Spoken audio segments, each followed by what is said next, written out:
Welcome to Legislative Part 2, Video 3. Let's get started. Today we want to focus on some more of the constitutional powers of Congress. This is your third video dealing with powers of Congress, which tell you that there's a lot of powers of Congress. So, Congress has the authority to deal with foreign policy and national defense, and they can do that in a few different ways. First of all, Congress is responsible for approving treaties. Okay, so if you can remember all the way back to talking about the Constitution first semester, or talking about the specific roles of each House of Congress with our last chapter, you remember that the Senate is responsible for approving treaties. Okay, the Senate approves treaties. That's one of those two things that would go on the Senate calendar of executive orders, or the executive calendar. Okay. Congress also has the authority to declare war. Now, this is kind of a common misconception, because we often think of the president as commander-in-chief. Well, he should be able to declare war, but that's not how it works. It's part of our delicate system of checks and balances, making sure that no one person can gain too much power. So Congress has the authority to declare war, and we've only declared war 5 times in our nation's history. And I'll let you think about what those wars would be, and then we'll come back and talk about it. So under their foreign policy and national defense power, Congress also has the authority to raise an army and a navy, and anything else that goes with the military today. So some shared powers, some things that Congress, some powers of Congress that kind of overlap with other branches. Obviously, the declaration of war. I just mentioned that it's the sole power of Congress to declare war, but the president actually has to ask for a declaration of war. Okay, so it's like the president wants to get involved in some sort of conflict, or maybe doesn't want to, but feels the need to. He has to go before Congress, and Congress has to authorize going to war. So how many wars have we actually been involved in? Declared wars. We've only been in 5. Okay, those 5 are the War of 1812, the Mexican-American War, the Spanish-American War, World War I, and World War II.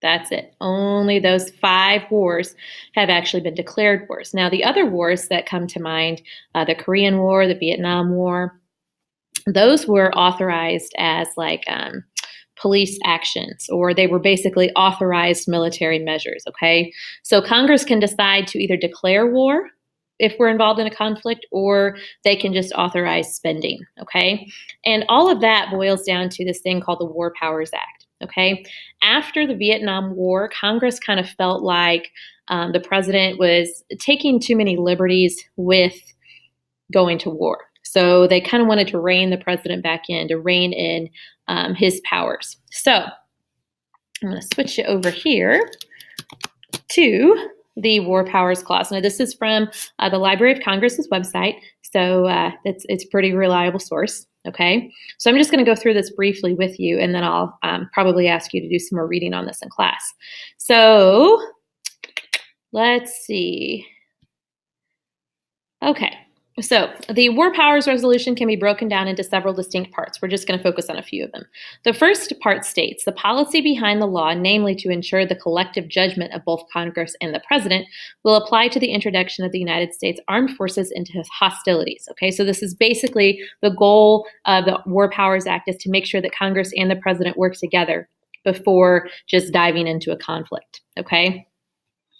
The second part requires the president to consult with Congress before introducing U.S. armed forces into hostilities or situations where hostilities are imminent, and to continue such consultations as long as the U.S. armed forces remain in such situations. Okay, so basically the president and Congress have to kind of talk it out. Okay, the third part, this is where it gets a little tricky.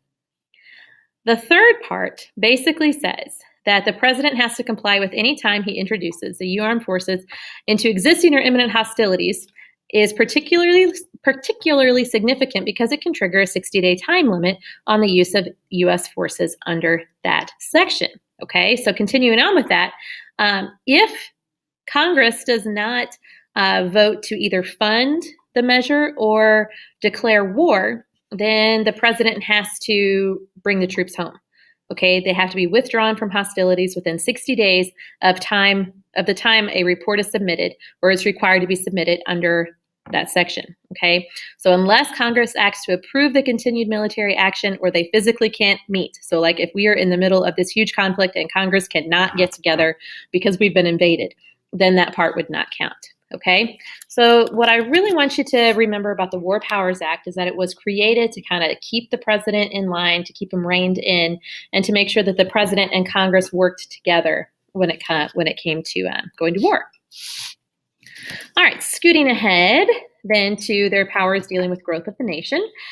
Congress has the authority to create laws dealing with naturalization, and the naturalization of United States citizens means the process that they have to go through in order to become a legal United States citizen if they are coming from another country. We'll look at some naturalization requirements in class. Congress also is responsible for admitting new states and territories. They also govern federal territories and govern federal properties. So an example of a territory would be like the U.S. Virgin Islands, okay? An example of federal property would be like a national park or something like that, okay? So some other powers that Congress have deal with inventions. Congress has the authority to issue a copyright or copyright laws and also laws dealing with patents, okay? So a copyright we know is going to be a restriction placed upon a written work that's going to protect that author's claim to that work for a total amount of years. The current time period is something like the life of the author plus 70 years. And then the patent is what's going to protect people who invent something. So it's going to protect their claim to their product that they made. And the current patent is 14 years. Okay? All right. So scooting ahead then to some non-legislative powers of Congress. Of course, non-legislative meaning powers that have nothing to do with, making laws. Actually, I'm going to go ahead and stop there. We're going to make another video for that later on. Okay? So if you guys have any questions, let me know.